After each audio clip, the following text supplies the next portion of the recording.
Hello friends, तो कैसे हैं आप लोग। आज हम लोग बात करेंगे सेफ्टी सुपरवाइज़र एंड ऑफिसर के रोल्स एंड रिस्पॉन्सिबिलिटीज़ के बारे में। यानी कि अगर आप लोग सेफ्टी सुपरवाइज़र का जॉब करते हैं तो आपकी रिस्पॉन्सिबिलिटीज़ क्या क्या हैं। इसमें आपका पहला आता है साइट सेफ्टी मॉनिटरिंग। यानी कि जो भी काम हो रहा है साइट पर वो जो है सेफ्टी गाइडेंस और कंपनी के एचएससी पॉलिसी के अकॉर्डिंग होना चाहिए। ठीक है। और में आता है आपका कि जो भी वर्क एरिया है उसका आप जो है कंडक्ट करिए रूटीन इंस्पेक्शन, यानी कि आप उसका इंस्पेक्शन करिए। ठीक है ना।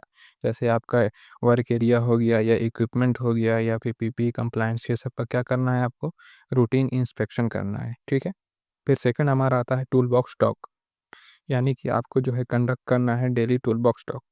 यानी टूल बॉक्स टॉक क्या है, यानी कि जैसे कि जो भी काम होने वाला है उसमें क्या क्या खतरे हैं, क्या प्रिकॉशंस लेना है, यह बताया जाता है। इसको हम लोग टीबीटी बोलते हैं। ठीक है। तो ये आपको कंडक्ट करना है। ओके। आपको ये इंश्योर करना है कि जो आपने बताया है वो वर्कर वो समझ गए हैं कि नहीं, यानी कि जो वो काम करने वाले हैं उसमें क्या खतरा है, क्या प्रिकॉशंस है, वो वर्कर अच्छे से समझ जाए। ठीक है। फिर तीसरा हमारा है इंसिडेंट प्रिवेंशन एंड रिपोर्टिंग। ठीक है। इसमें आ जाता है आपका कि जो भी साइट वेब के अगर अनसेफ एक्ट हो रहा है या अनसेफ कंडीशन है तो आप उसको जो है आइडेंटिफाई करिए, यानी कि पता करिए कि आपके साइट पे क्या अनसेफ एक्ट है, क्या अनसेफ कंडीशन है। ओके। अगर कुछ भी साइट पे आप पे जो है अनसेफ अगर काम हो रहा है तो उस काम को आप इमीडिएट जो है स्टॉप करिए। ठीक है ना। और अगर साइट पे किसी भी तरह का नियर मिस हो गया या इंसिडेंट हो गया तो आप जो है अपने एचएससी मैनेजर को इन्फॉर्म करिए। ओके। और इन काम को स्टॉप कर देना है। ठीक है। फिर फोर्थ आता है हमारा सेफ्टी ट्रेनिंग। यानी कि जितने भी नए वर्कर आते हैं उसको जो है आप साइट सेफ्टी रूल और इमरजेंसी प्रोसीजर के बारे में बताइए। यानी आप कह सकते हैं कि आप उसका इंडक्शन करना है उसका। ओके। फिर इसमें आ जाता है आपका कंडक्ट करना है रिफ्रेशर ऑन फायर सेफ्टी। यानी कि जो फायर सेफ्टी है उसके बारे में आप वर्कर को बताइए कि अगर किसी भी तरह का मतलब इमरजेंसी अगर डेवलप होता है तो किस तरह से वहाँ पे हम लोग को परफॉर्म करना है। ओके।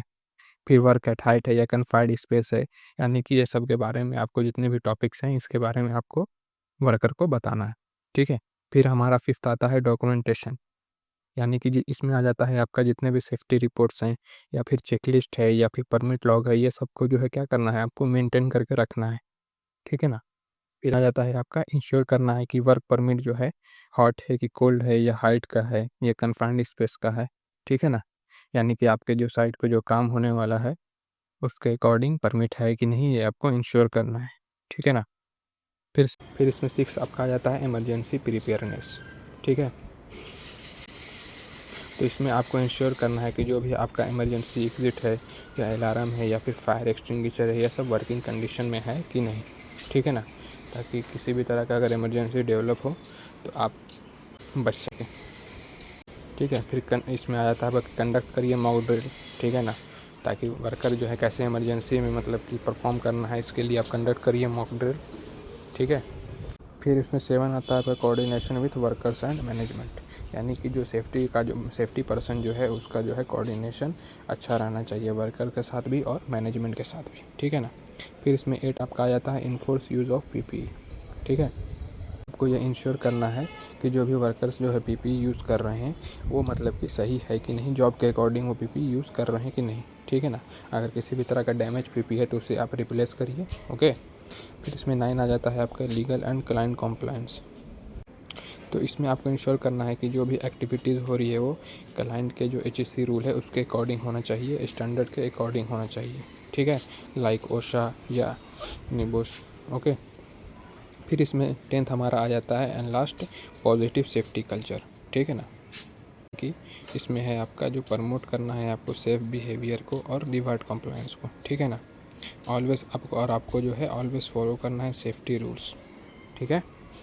तो ये कुछ थे सेफ्टी सुपरवाइज़र के रूल्स एंड रिस्पॉन्सिबिलिटीज़, यही है। ठीक है ना। Okay, thank you.